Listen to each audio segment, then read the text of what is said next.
आर्य sir जाने वाले हैं माता की मंदिर गांव वाली। वहां पे जाने के बाद फिर से एक नया राज खुलने वाला है अनु के सामने। आने वाले एपिसोड में आपको देखने को मिलेगा कि यहाँ पे जैसा कि हर्षवर्धन और मानसी जिद कर रही होती है कि यहाँ पे यशवर्धन की डीएनए टेस्ट हो, तो यहाँ पे गायत्री माँ मान जाती है और वो चाहती है कि वो डीएनए टेस्ट कराए, क्योंकि वो नहीं चाहती कि आर्या का डीएनए टेस्ट हो और सबके सामने ये सच आ जाए कि आर्या इस घर का बेटा नहीं दामाद है।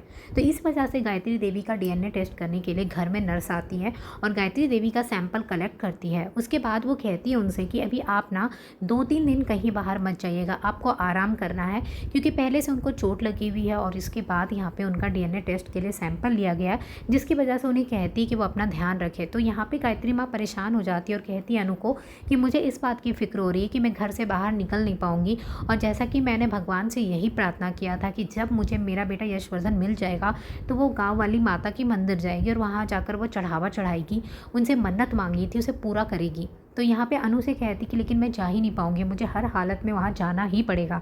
तो अनु कहती है कि इतनी सी बात है ना, तो ठीक है, अगर आपको वहाँ पे जाकर अपनी मन्नत पूरी करनी है, चढ़ावा चढ़ाना है, तो मैं कर लूँगी, मैं चली जाऊँगी आपकी जगह।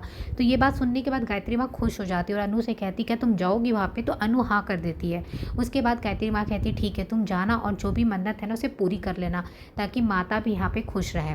उसके बाद देखेंगे वो आर्या सर के पास जाएगी। आर्या सर यहाँ पे लंच कर रहे होते कमरे में, जहाँ आर्या सर और अनु दोनों एक साथ बैठकर यहाँ पे टाइम स्पेंड कर रहे होते हैं। उसके बाद अनु लंच लेकर आती है और दोनों साथ में बैठकर लंच करते हैं। तो उसी समय अनु यहाँ पे आर्या सर को बताएगी ये सारी बातें कि गायत्री माँ क्या चाहती है, और ये बात बताने के बाद कहती है कि मैं सोच रही थी कि जो माता की मंदिर है वो मैं चली जाती हूँ, हम दोनों चले जाते हैं और जो भी गायत्री माँ का मन्नत है उसे पूरा कर देते हैं। तो ये गाँव वाली मंदिर की बात सुनने के बाद आर्या सर थोड़ा सा परेशान हो जाते हैं, क्योंकि आर्या सर यहाँ नहीं चाहते कि वो उस मंदिर में जाए, क्योंकि पहली बार जब वो राजनंदिनी से मिले थे, उसे पहली बार देखे थे, तो उन्हें उसी माता की मंदिर में देखे थे और उन्हें देखने के बाद उससे प्यार हो गया था। तो आर्या सर बहुत ज़्यादा इमोशनल होने लगते ये सोच कर कि वो माता की मंदिर जाएंगे तो फिर से उसे वो सब याद आने लगेगा। वो नहीं चाहते कि वो वहाँ पे फिर से जाए। तो उसके बाद वो अनु के कहने पे फिर मान जाते हैं, क्योंकि वहाँ पे उसे जाना ही पड़ेगा। तो यहाँ पे देखेंगे जब माता की मंदिर पहुँचेंगे आर्या सर अनु के साथ, तो वहाँ पे जाने के बाद आर्या सर को राजनंदिनी की झलक दिखाई देगी, उसकी याद आएगी। तो वहीं पे अनु को बहुत कुछ याद आएगा। अनु को लगने लगता है ये मंदिर जैसे कि मैं पहले भी आई हूँ, ऐसा लग ही नहीं रहा है कि ये मंदिर में पहली बार आई हूँ, मुझे ऐसा क्यों लग रहा है इस मंदिर को मैं पहले कई बार आ चुकी हूँ। ये सब सोचने लगती है। फिर उसे राजनंदिनी दिखाई देगी उस मंदिर में। राजनंदिनी देखती तो सोचती है कि ये मुझे यहाँ पे ये लेडी क्यों दिखाई दे रही है, पहले मुझे घर में दिखाई देती थी, अब मुझे वो इस मंदिर में क्यों दिखाई दे रही है। अनु बहुत ज़्यादा परेशान हो जाती है और वहाँ पे मंदिर के अंदर जाती है तो उसे हर एक चीज़ लगता है जैसे कि पहले वो यहाँ आई है और सब कुछ उसका देखा हुआ है।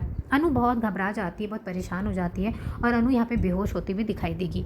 फिर आर्या सर अनु को संभालते हैं, पूछते क्या हुआ। उसके बाद वो बताती कि मुझे फिर से वो औरत उस मंदिर में दिखाई दी जो मुझे हर बात दिखाई देती है। आर्या सर को भी समझ में नहीं आता कि अनु किसकी बात करती रहती है। दूसरी तरफ देखेंगे मीरा जो है अब फ़ायदा उठाती हुई दिखाई देगी, क्योंकि मीरा को भी पता चल चुका है कि यशवर्धन इस घर का बेटा है और ये भी जान चुकी है कि झेंडे उसे बिल्कुल भी पसंद नहीं करते।